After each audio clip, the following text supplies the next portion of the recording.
Hi, and welcome to the video series that focuses on the face-to-face relationship model of selling. I am Dr. David Lill, author of Selling the Profession and the sales videos that you are watching. I'm also a 20-year sales veteran and a college professor with 25 years of teaching and sales training experience. As you know, life is all about selling. We sell every day. Now, some people adapt to professional selling more easily than others, but salespeople who really succeed are those who study their craft and never stop learning. Each of these 4 videos begin with an introduction that includes a list of objectives and judging criteria for that specific call. In this series of role plays, we follow a salesperson from the approach all the way to gaining the prospect's commitment. Each of the videos focuses on a specific phase or step of the call. Now, at the conclusion of each role play, the salesperson confirms that the objectives and judging criteria have been met. Then you are given key points to remember that direct you to sections in the text that relate to the scenes you are watching. This structure, I hope, will help you create the most dynamic presentation that you possibly can.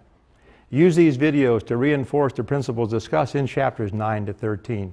Those are the very heart of relationship selling, the face-to-face portion of the selling cycle. Well, I want to thank your professor for selecting my textbook and using this video series, and I want to thank you, the students especially, for what I consider to be the most important class that you can take in your college career.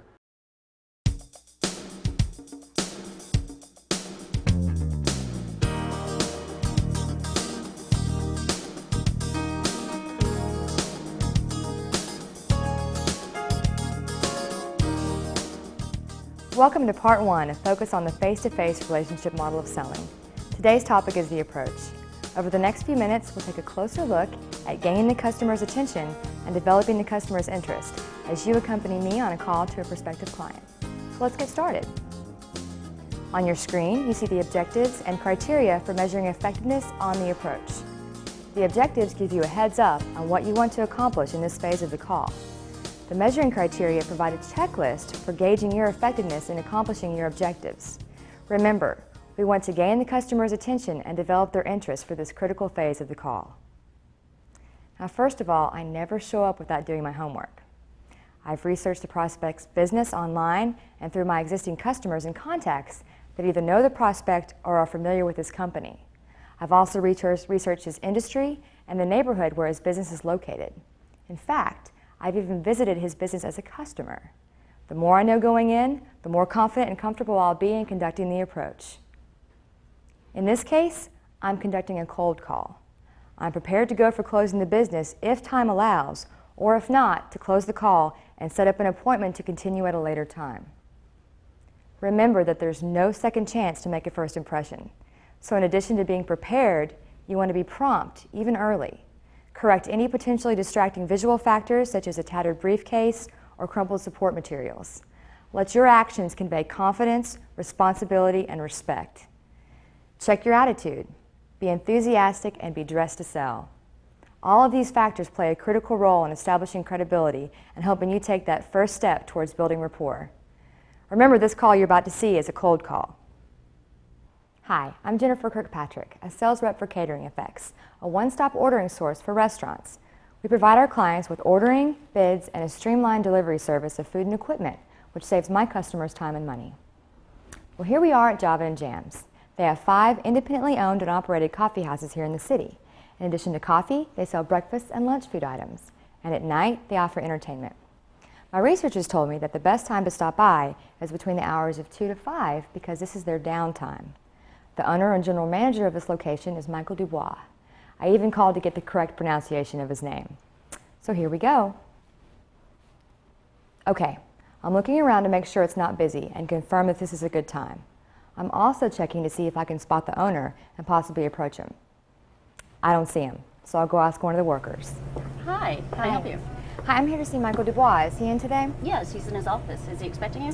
No, actually I was here for your Thursday night show and I've been by a couple times to grab lunch and coffee in the morning, and I just wanted to pass along a couple comments I think he'd be interested in hearing if he's not busy.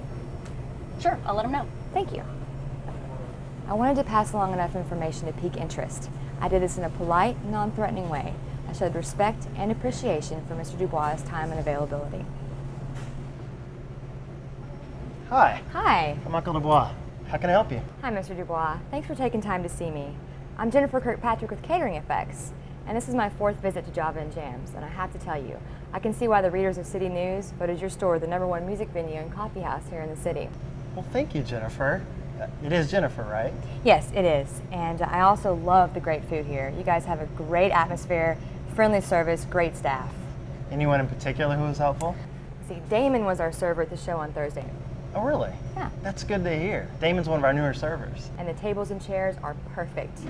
If I'm not mistaken, I think they're CFS, aren't they? Why, yes, they are. With some original touches on the tables, of course. Great work, Mr. Dubois. Well, thank you, Jennifer. But please call me Michael. I appreciate the positive feedback. So, Michael, what got you interested in wanting to open up Java and Jams? Well, I think that coffee houses are incredible hubs for the community, no matter where they are. I wanted to open a business that brought people together, that served the community and culture, and offered a convenient alternative to our fast-paced lives of cell phones and e-commerce. So I began investigating small businesses, visiting college campuses, keeping my eyes and ears open for a possible business to pursue. In fact, I met my wife in a coffee house while doing my research. Really? Is that here in the city? Yes, we met at the Grind Cafe. She was actually visiting from her hometown of Sandusky, Ohio. She was interviewing for several jobs in the region, and here we are. So, are you a native of the area? I've been here since I was 8. And you guys have any kids? No, we're gonna wait a few years on that. She's just taking a job as program manager at IT Industries. So we want to wait till our career is just a little more secure. But I have to say, there's something about the coffee house vibe that I really enjoy. And I'd like to see what I can do to make Java and Jams a standout establishment. Well, obviously it's paying off. So, Michael, what do you think is the most important bit of information that you've gleaned from your research that's helped you in your vision for Java and Jams? Well, I think that no matter how fast-paced our lives become, that we still need other people to help define our comfort zones, our humanity. A place that serves coffee and food and has entertainment, it encourages all that.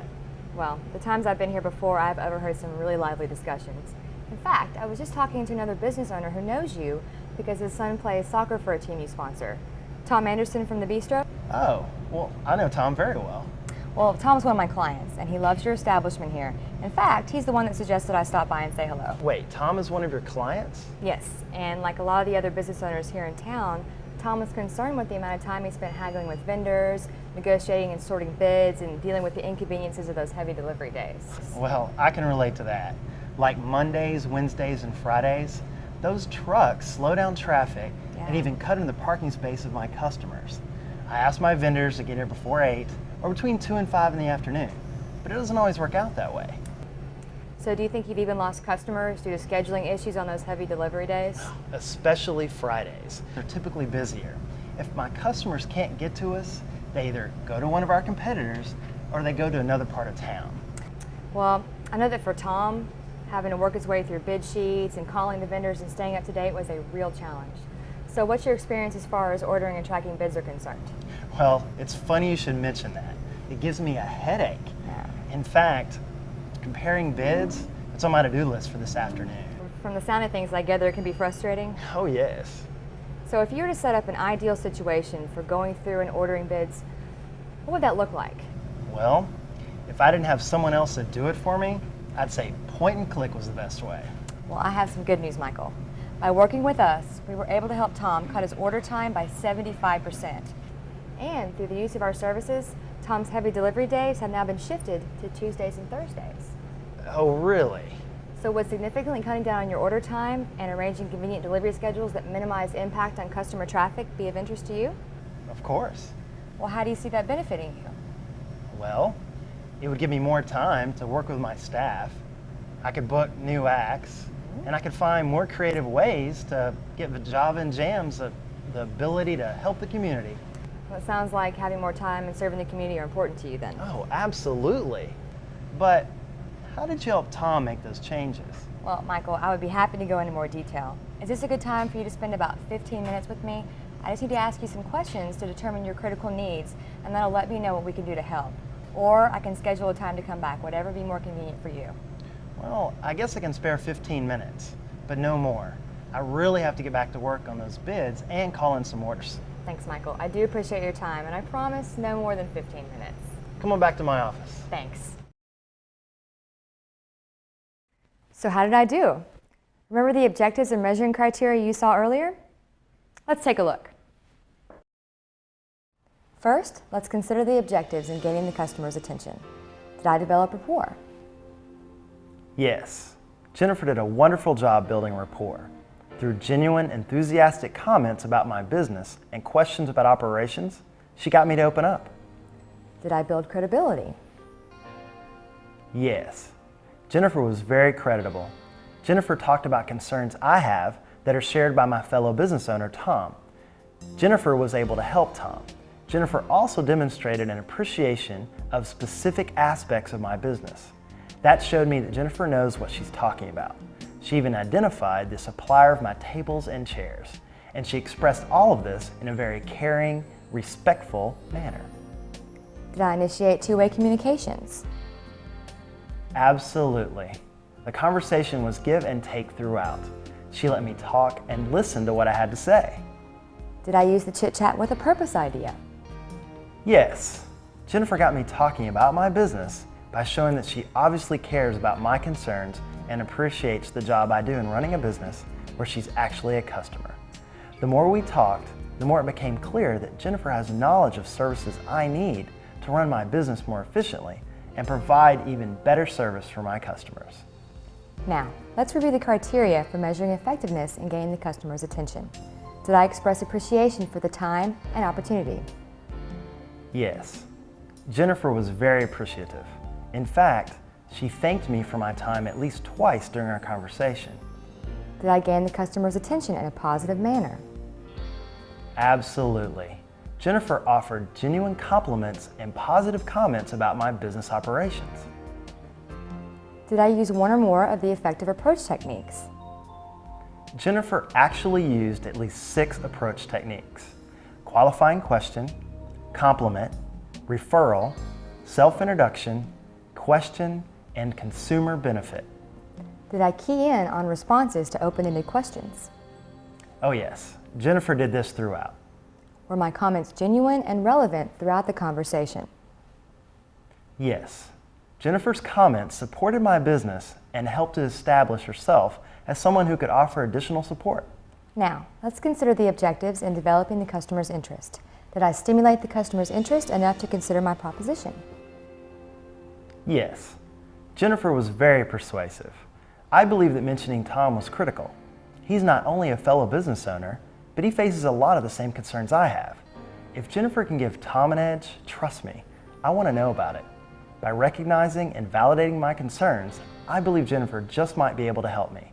So, I want to know more. Did I put the customer in a frame of mind that's receptive to change? Yes. When Jennifer asked if cutting my ordering time and addressing delivery concerns would make a difference, well, the door was opened. She got me talking about what I'd really like to do with my time that is currently being spent on other things that she feels her company can address.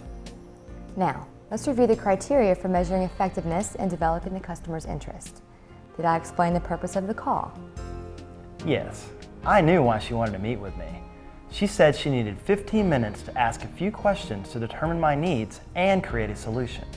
Did I deliver a realistic initial benefit statement? This was incredible.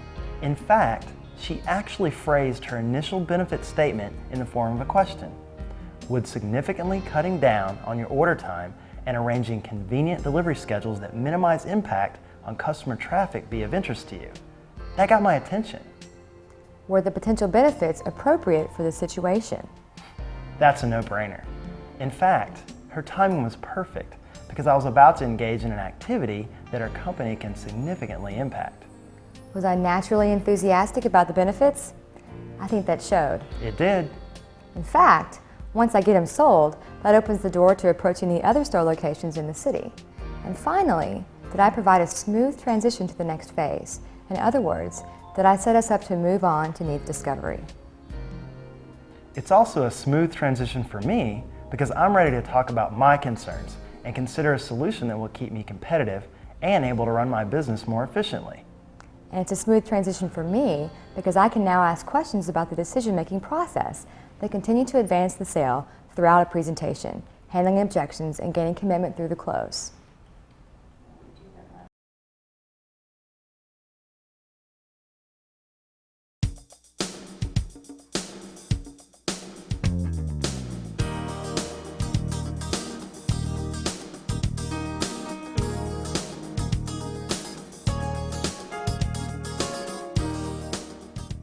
Welcome to part 2 of Focus on the Face-to-Face Relationship Model of Selling. Today's topic is needs discovery.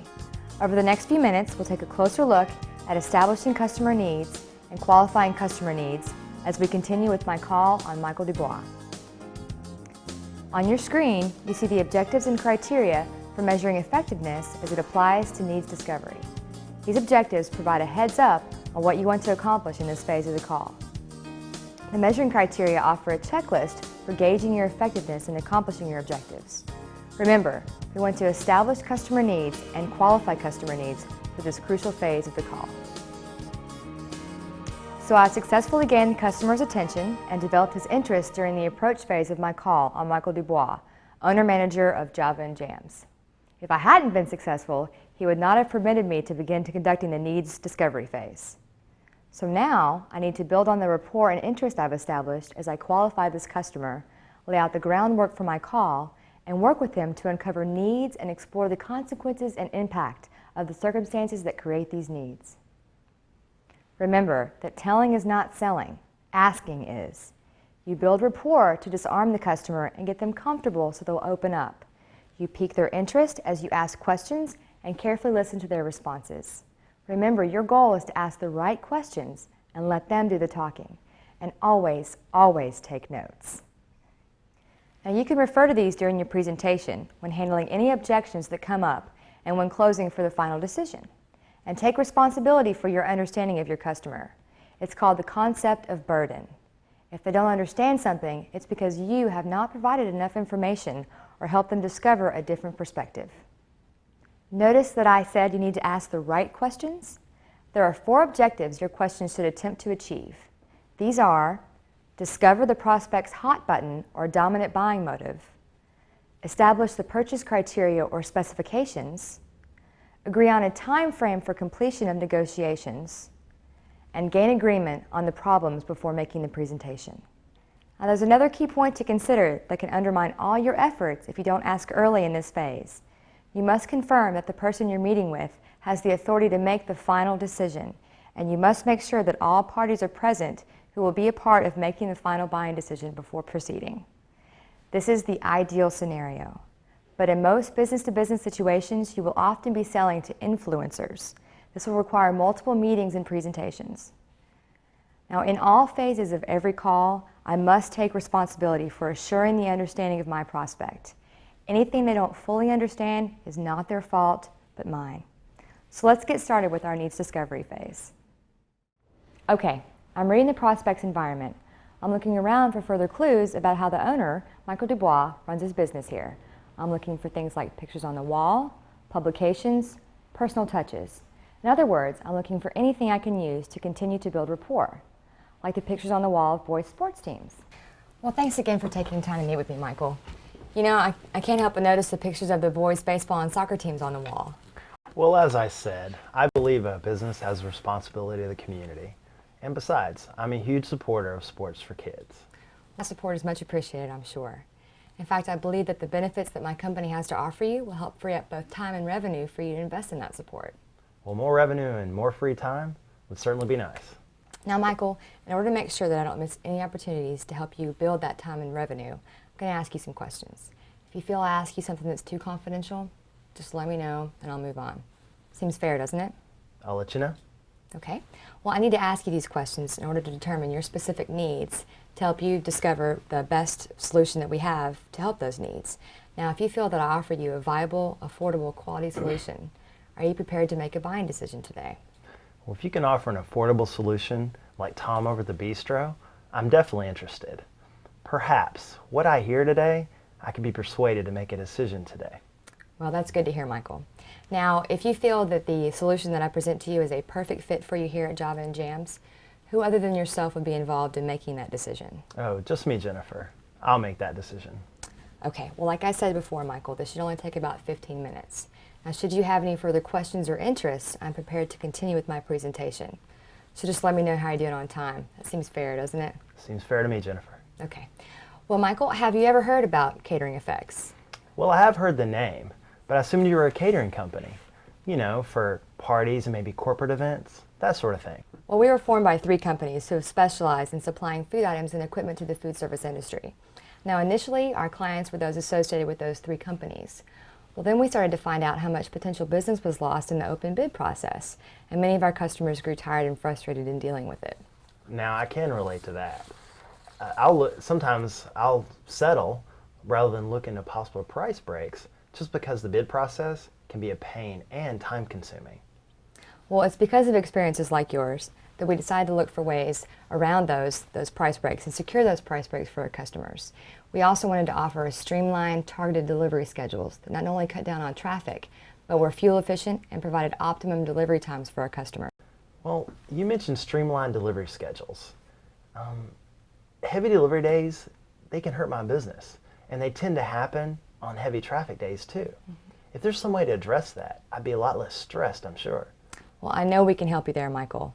Our best clients are customers who experience multi-bid and multi-vendor processes and experience the headaches associated with multiple deliveries during the week.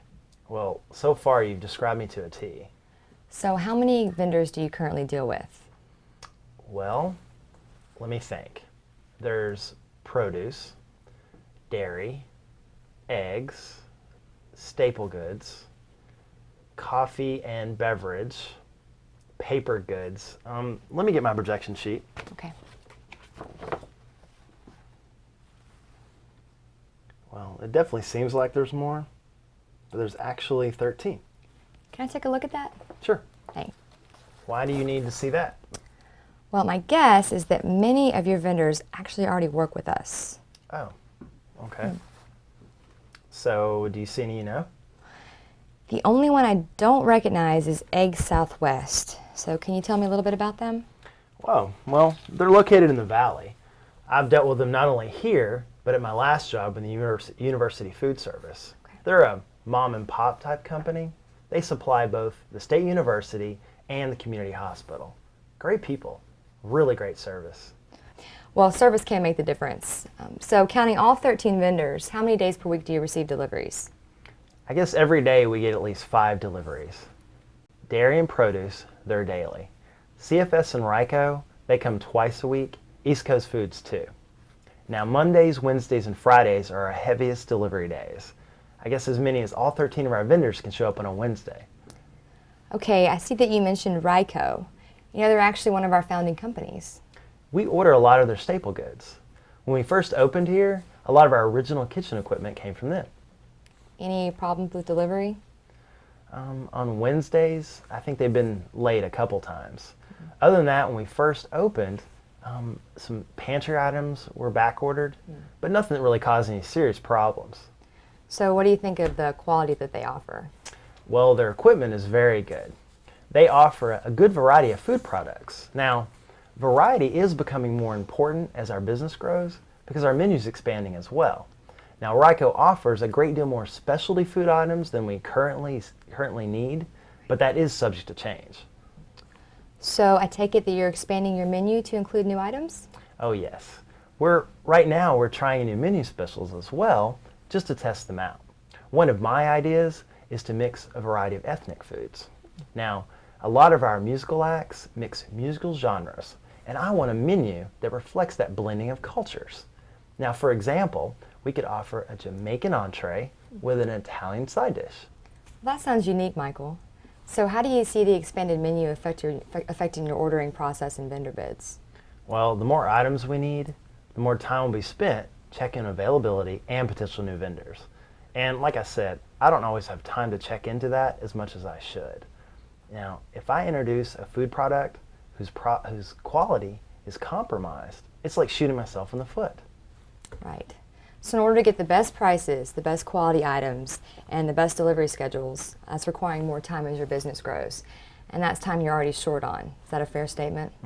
Well, I don't know if it's fair, but it's accurate. So are there any other areas of your business where expansion may call for additional purchases? Well, didn't you mention seeing a show here? Well, currently, we're in the planning stages of opening a new music venue upstairs. That will require additional seating, lighting, carpeting or flooring of some kind, sound issues. So, Jennifer, do you know anybody that could help us out there? Well, actually, Michael, in addition to handling bids for food items, we process equipment, furniture, lighting, glassware, and paper goods. In addition to handling or dealing with RICO, we are currently contracted with more than 40 vendors here in the city, and that list is growing. And if a vendor that you work with is not currently contracted with us, we're prepared to work with them so that your service is not disrupted in any way. So are you happy with all of your current vendors? Well, quality is fine for all my vendors, as far as I know. There are some pricing concerns, especially with produce and dairy. That market can change so quickly. Now, you had indicated out front that deliveries can really interfere with customer parking and traffic. How often does that occur? Well, there are some delivery issues every week, especially on Mondays, Wednesdays, and Fridays. If my vendors get here before 8 o'clock in the morning, the day runs smoothly, but that doesn't always happen. It's especially unrealistic to think that all 13 of my vendors could be here by that time, but hey, I can dream. Well, do you ever have to make adjustments in ordering because you anticipate problems with shortages or late deliveries? Oh yes, it pays to play it safe, but that ordering strategy does not always work when it comes to perishables. If I can get a good price on staple goods that have a healthy shelf life, then I'll order extra before the bids change again. So, Michael, in addition to delivery traffic and timing concerns, processing bid and ordering, and getting the best price break on a consistent basis, what else concerns you as far as the relationship with your vendors? Availability in the time of crisis, I guess. Sometimes we'll run out of a specific menu item, and if we can't get in touch with the vendor right away, we have to run to the store, pay an arm and a leg for it, and that will cut into profit significantly. Let me tell you about something that happened last week. During our lunch rush, we ran out of roast beef. We wanted to use turkey as a substitute, but the product we'd received, it was spoiled. We tried to call the vendor, and we kept getting a busy signal. We had to run to the deli, pay full price for the turkey, just to get us through the day. Then, one of our industrial toasters that we use for our sandwich breads went dead. And again, we couldn't get in touch with the vendor. We lost revenue from customers that wanted our sandwich specials. The whole thing was a nightmare. So, what if someone could offer a solution to address or even prevent something like that from happening? What would that look like? When I call a vendor to fix a piece of equipment, I expect them to show up on time, guarantee their work, and fix it the first time. If not, I shouldn't have to pay. Just like if product quality is compromised, it should be replaced without any extra charges. So how did I do? Remember the objectives and measuring criteria you saw earlier? Let's take a look. First, let's consider the objectives in establishing customer needs. I identified requirements that the customer must satisfy in order to meet his goals and objectives. I found out what the decision criteria are for making an affirmative decision. I found out whose authority is required for commitment to the proposed solution. Now let's review the criteria for measuring effectiveness in establishing the customer's needs. I used a permissive question to lead smoothly into needs discovery. I set an agenda for the sales call. I also identified and prioritized the customer's goals in order of their importance. In fact, I had Michael do this. Isn't Jennifer doing a good job? Now let's consider the objectives in qualifying the customer's needs. Jennifer confirmed a clear understanding of my needs. This was done throughout the phase of the call. Jennifer also verified that significant interest in developing a solution exists. She gained agreement that if she can propose a viable solution to my needs, that I can take action on her proposal. Now, let's review the criteria for measuring effectiveness in qualifying the customer's needs. Jennifer obtained understanding and agreement of my needs and how they can be met. She used open probe and closed probe questions. She asked what-if type questions to qualify interest in designing an appropriate solution. She used amplification and internal summary questions. Jennifer also took responsibility for understanding my needs and concerns by using the concept of burden, and she gained agreement on the problems by making a formal statement of the situation.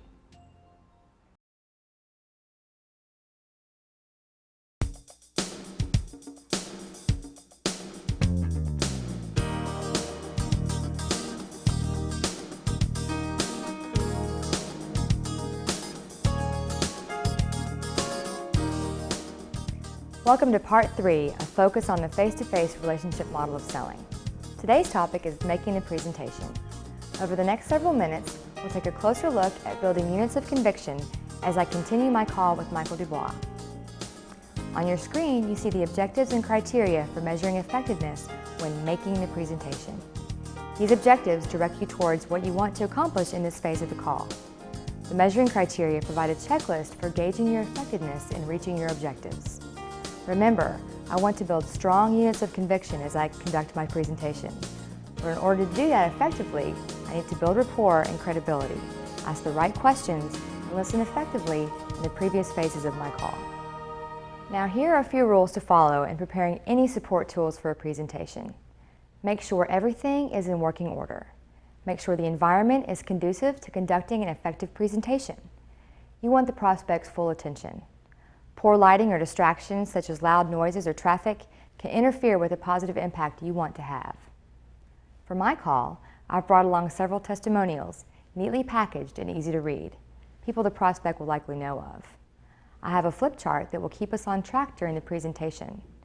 It essentially functions as a visual outline. My flip chart is built around the benefits that I have to offer. And because it lets me know where I am in the presentation, I can engage in conversation with him and stay on track. I can concentrate on listening to him because it fosters two-way communication. It's also designed to keep me moving forward to the close. It helps me tell the whole story and provide the bigger picture in a timely manner. Now, it's important to keep your prospect engaged during your presentation. It's not a rambling speech. It's a give-and-take relationship of discovery. Now, I took a number of notes during the meets discovery phase of my call. I took these notes because I know my business, but I need to know how to specifically help my prospect do a better job at running his. But these notes I took were not only for the point of jotting down information. In fact, most of these notes were actually being taken to help me build units of conviction for my outline presentation. Now remember that before I can expect a signed order form, I have to figure out how to improve my customer's business. Then I have to devise a way to persuade them that the solution I have to offer is the best way to go.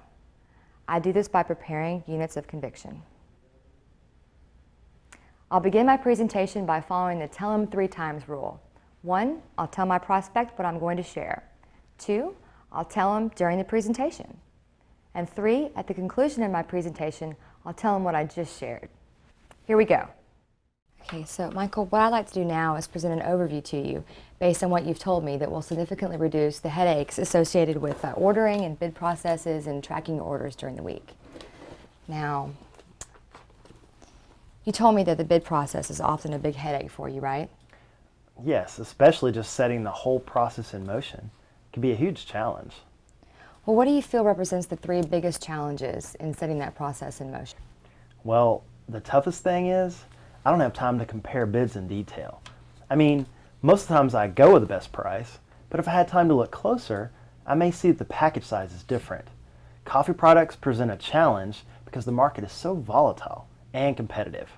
I'd like to be able to investigate new providers so I can work on creating new blends, but I tend to skim the bid sheets and go with the lowest price. So comparing bids is a challenge. What else? Well, researching new vendors is also a pain because, again, I don't always have time to call around for word-of-mouth recommendations. Plus, there's no time to research except what little I can do online. But again, I still want to verify that by calling the people I know. All right, so researching vendors is another challenge. What would be the 3rd? Something I like to do when I can is visit my vendors. Again, it's a logistics issue. Not just time, though. Distance can be a factor also. Okay, so 3rd is visiting vendors. You know, it actually sounds like that all of the 3 of your biggest challenges are really centered around one challenge. What do you mean? Well, they're all centered around not having enough time. So how would it make you feel if you had one resource that you could turn to for comparing your bids and product and volume quality and researching vendors and conducting on-site visits prior to selecting a vendor? I guess I would be skeptical, but happy if this could actually happen. Well, at Catering Effect, we offer a one-stop simplified bid process. What does that mean? How does it work? Well, Michael, what this means is that for bids for all of your product and equipment are obtained by us, thoroughly compared, negotiated, and verified. And we even conduct visits to vendors prior to accepting them as a vendor. Now, let me go ahead. And what you have here is a report on the number of site inspections that we've conducted in the last 3 months on potential vendors. Now, as you can see, not every vendor makes the cut. It looks like you've covered quite a few. I see that you look for things like safety issues and any discriminatory practices. Those are definitely important and something I wouldn't necessarily think of when talking to a supplier. You consider liability and legal issues too, and financial. I guess that's because you want to make sure the company is going to stick around. This is impressive, Jennifer. That's a pretty comprehensive list there. Now, what are these numbers here, like the 22 next to quality? Well, that number reflects the percentage of vendors that were rejected because of a specific issue or item in the criteria. It looks like quality is the biggest reason a vendor is rejected. That's good to know that you do such a thorough investigation. I never have time for that. So you feel that these inspections are something that has value?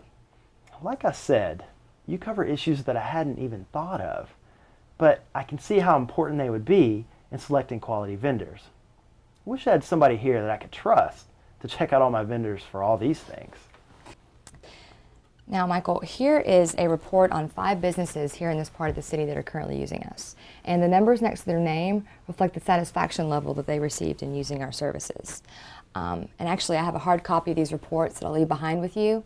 And for these reports, I even have email addresses and phone numbers that I'll leave behind with you as well in case you wanted to contact any of them. Well, I know Darren Barner. He's the coach for one of the baseball teams I sponsor. Plus, I worked with him my last job at the university. He's a very direct, no-nonsense type of individual. And we're friends, so I trust his judgment. So from what you've told me today, Michael, the time that you would save by having a one-stop simplified bid process from a company that you can trust is something that would clearly bring value to your company. Would you agree? Of course. I especially like the fact that vendors are screened so well. Now, what we have also is, in addition to a one-stop process, we obtain the lowest price for the best quality. Now, how would you define quality in selecting a vendor? Well, that varies according to the item.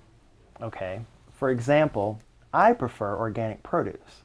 Now, I know that usually costs more, but depending on the item, it's worth it. Better taste, more appealing appearance and presentation.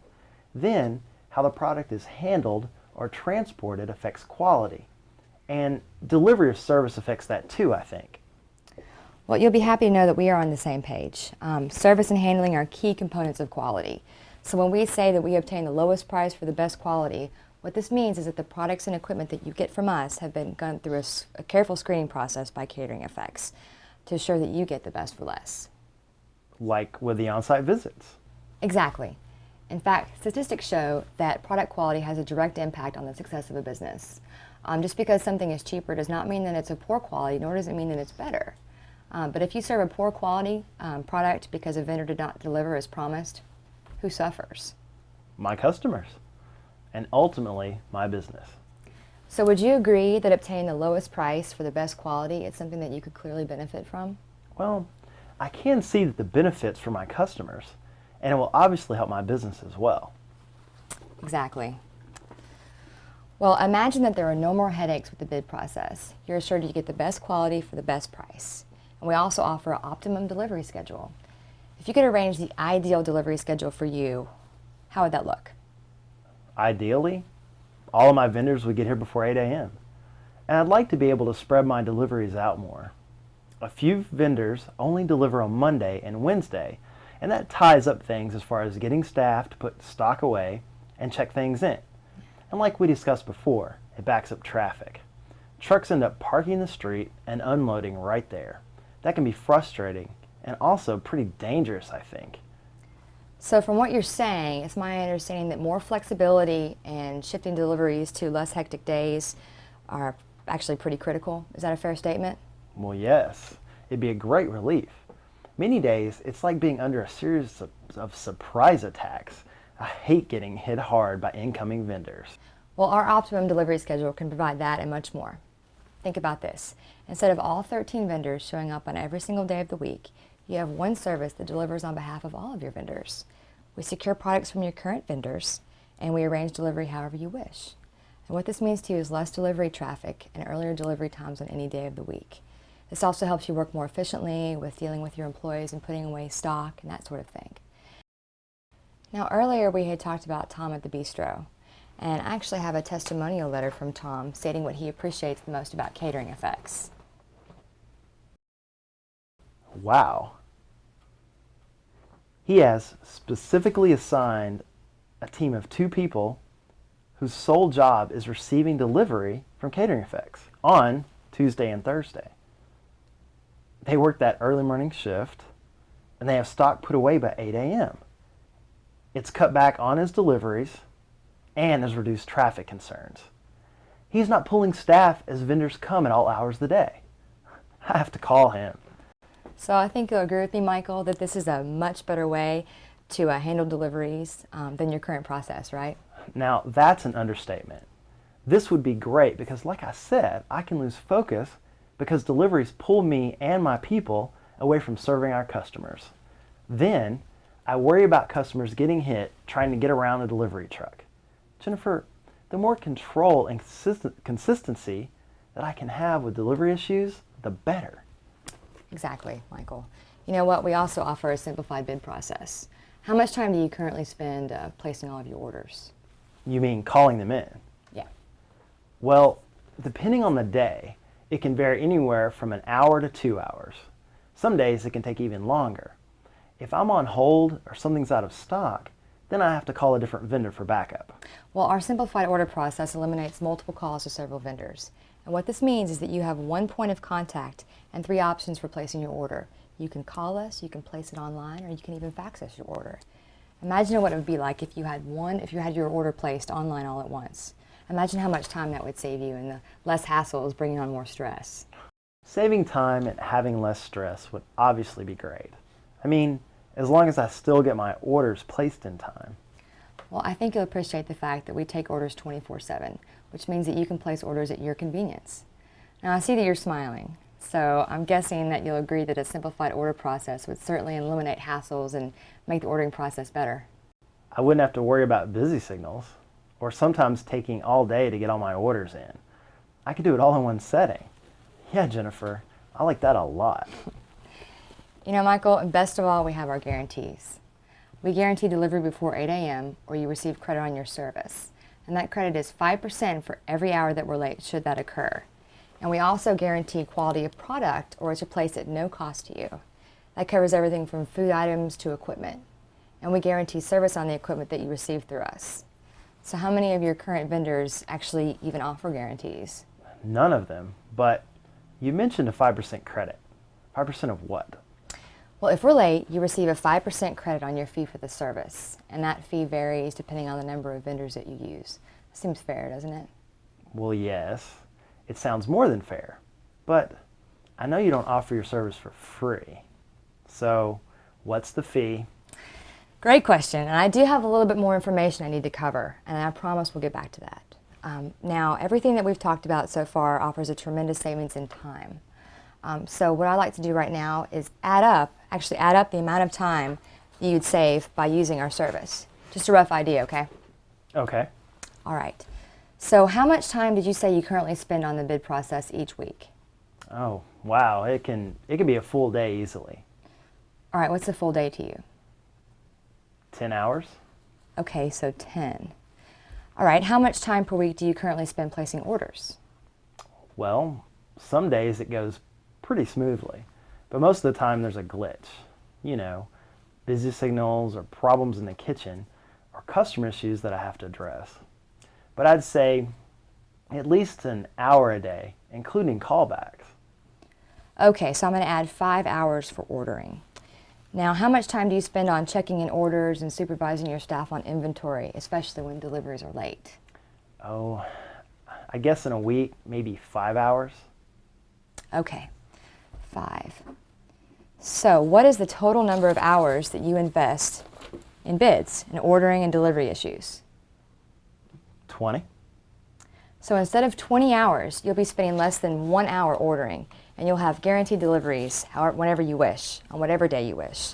So how would you spend those extra hours? Now, that's easy. I'd spend any free time on training my people and on projects like the new menu items and special events in our music venue.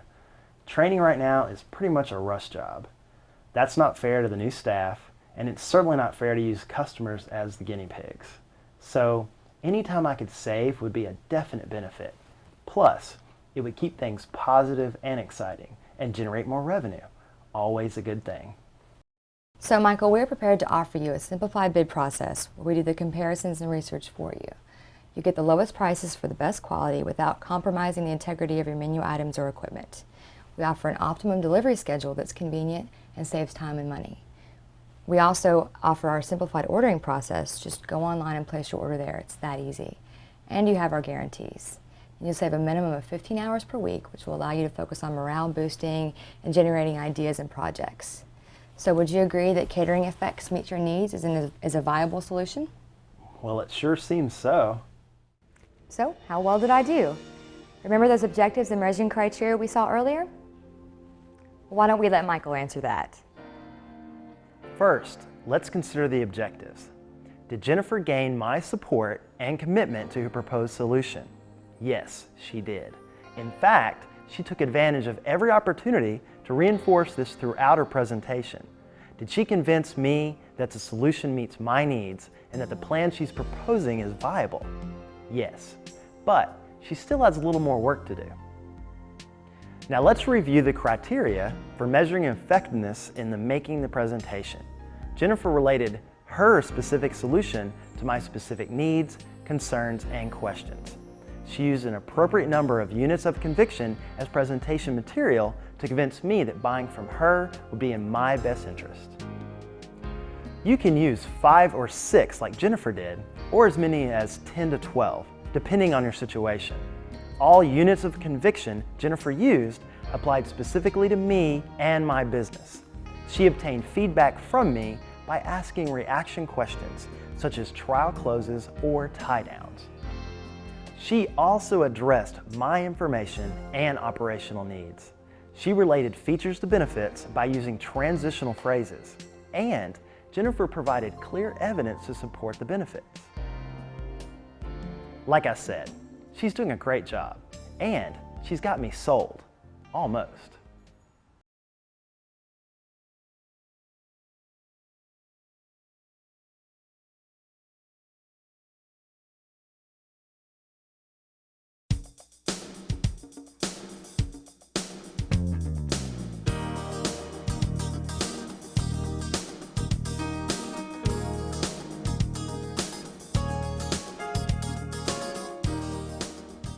Welcome to Part 4, Focus on the Face-to-Face Relationship Model of Selling.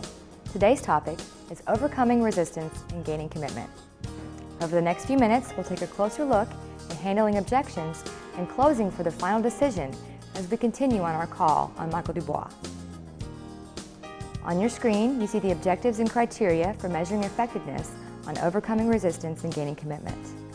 The objectives give you a heads up on what you want to accomplish in this phase of the call. The measuring criteria provide a checklist for gauging your effectiveness in accomplishing your objectives for this critical phase of the call. Now, don't be afraid of the word objection, but rather than use the word objection, which conjures up negative responses and can be perceived as adversarial, use the terms concerns or questions. Now, each of these concerns or questions that are expressed by your prospect or customer is actually an opportunity. It's an opportunity to provide or obtain additional information that concern your prospect's needs or perceptions. And best of all, these concerns and questions are buying signals. It shows that they're thinking about how what you have to offer fits or doesn't quite fit their needs. Remember, when you don't have an objection or concerns or questions, you don't have a client. Now, there are a number of basic categories of buyer objections: product objection, service objection, don't want to make a decision, company objections, price objection, and objection to the salesperson. Maybe you're perceived as pushy, unprepared, or a poor listener. There is also a 6-step strategic negotiation plan to follow when addressing buyer concerns. Note that the 6th step is attempt to close.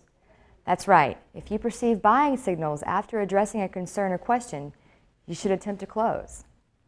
And there are several types of closes you can use. You'll know which to consider based on the type of business and situation, as well as your prospect's personality style. Well, what you presented could help me operate more efficiently and grow my business by providing the extra time to do so. But you mentioned a fee. So, how much does this cost? You said you'd talk about it later. Sounds like it might be expensive. Well, you see, Michael, it's based on the number of vendors and required deliveries. For 13 vendors and a minimum of 2 deliveries per week, with all the benefits we've just discussed, our participation fee is $1,000 per month. $1,000 a month? So, in order to receive the same products I'm already getting, I have to shell out $1,000 a month? I'm not going to pay that. Well, granted, many of the products will often be the same, but the headaches of the bid process, ordering and delivery schedules will be significantly reduced. If we can work together to find a solution to address this cost concern, would that help you make a purchase decision? Well, it doesn't change the numbers. I mean, if it's going to be $1,000 a month, I'm not so sure we have anything else to discuss. I can certainly appreciate your concern regarding price, Michael, and I understand how you feel.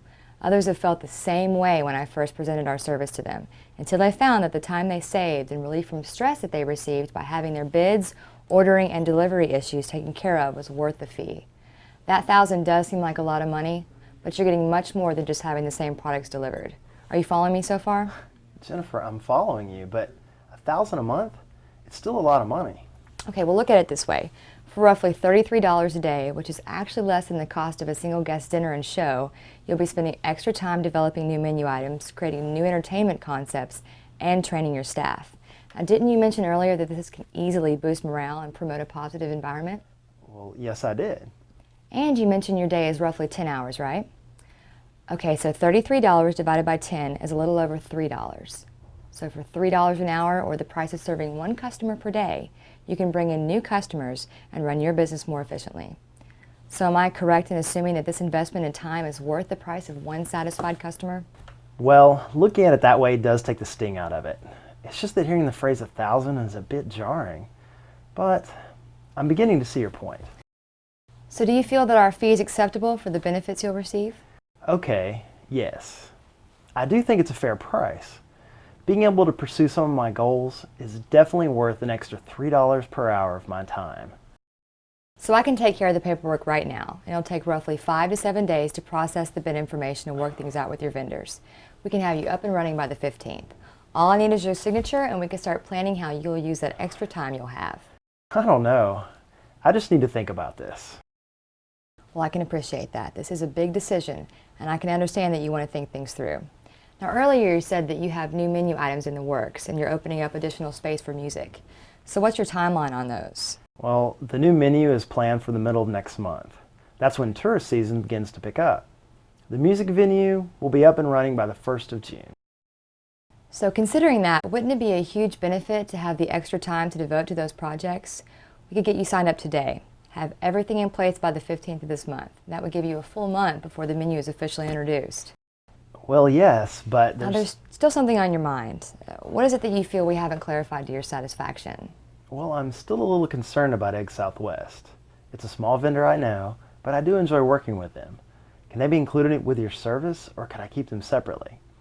I'm assuming your vendors pay some sort of participation fee. So what does that mean? Egg Southwest would have to pay a fee? Now, each of our participating vendors does pay a subscriber fee and monthly fee. Now, these fees are reasonable, and they're actually well received. With rising fuel costs, most are happy to have some of us do the running around for them. Plus, there's more exposure for them to potential customers that we serve. Now, for our smaller vendor, that's an additional benefit if they're equipped to handle the extra business. So if Egg Southwest qualifies as a participating vendor, it exposes them to more opportunities for new customers to use their products. Either way, I want to continue with them. Well, we'll do what we can to accommodate you, Michael. Now, Now we can arrange a time for you and someone from Catering Effects to meet with a rep from Egg Southwest if you'd like. Well, that'll work. So have I addressed your concerns about this vendor? Yes, it would be great to see them get more business. Any benefits your service could pass along to them would be a plus for me personally. You know, you really do care about your business, your customers, and your vendors, Michael. That's nice to see. So how would you like to get things rolling? This has hit all so fast. I want to use your service, but I just need to sort some things out. Michael, the decision you're about to make is important, and I want you to be sure that you're making a sensible choice. So that we'll be able to make sure that this is the best decision, let's look at all the reasons in favor of choosing Catering Effects and look at any additional concerns or questions. And then we can determine which side carries more weight and make your decision accordingly. Let's begin with the ideas that favor a positive decision today. Is that fair enough? Sure. Okay, now I have a sheet of paper here. I'm going to draw a line down the middle from the top to the bottom. At the top of one side, I'm writing reasons for. And at the top of the other side, I'm writing reasons against, okay? Now I'm going to ask you a few questions and I'm going to write your responses. So what are the benefits that you've heard that you find most attractive? Reasons to get this service today. Simple ordering procedure. Okay, well what about the bid process? What appeals to you in what we've discussed about the bid process? Bids are researched and compared for me. Researched and compared for you. Okay, anything else about the bids? Saves time and frustration. Okay, what about quality issues in the bid process? Lowest price, best quality. Okay, great.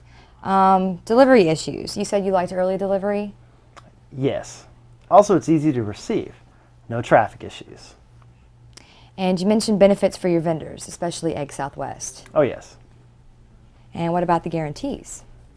The guarantees, of course. And vendor inspections, right? Yes. Your screening process is very impressive and very important. Okay, now I want you to write down all the reasons against receiving the benefits that we've just listed. You know, I can't really think of one. I guess you've addressed all my concerns. Okay, so all I need now is your endorsement on this agreement, and we can actually fax it over. I will give you a call. I'll give a call to our processing office, or if you'd allow me, I can input that information into the intranet on our website. That'd be great. Just sign right there. You know, Michael, you're making a well thought out business decision. In fact, I recommend that you give Tom a call at the bistro and your friend Darren Barner, who you mentioned earlier, just to give you some extra reassurance.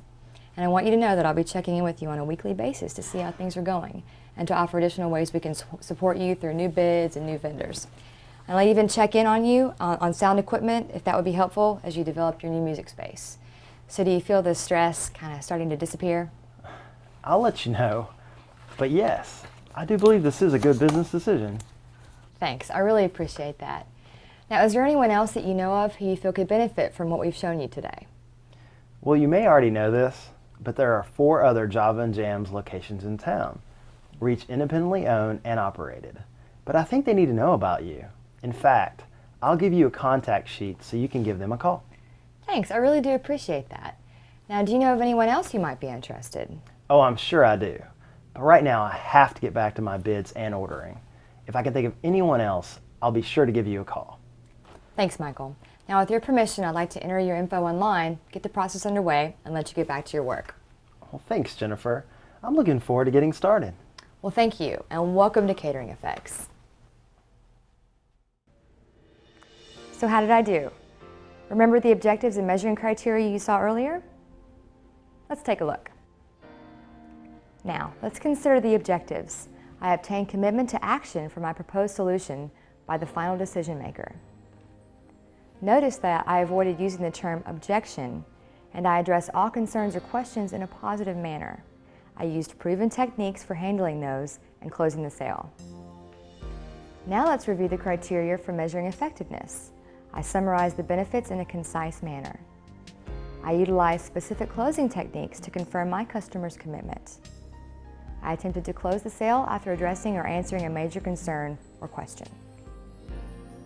I achieved the highest level of commitment from this sales call. I completed this relationship selling cycle with a plan for future action. I thoroughly and specifically demonstrated several ways to handle concerns, including the price objection, I attempted to close the sale at least 3 or 4 times. I asked for referrals, and I set the stage for exiting gracefully.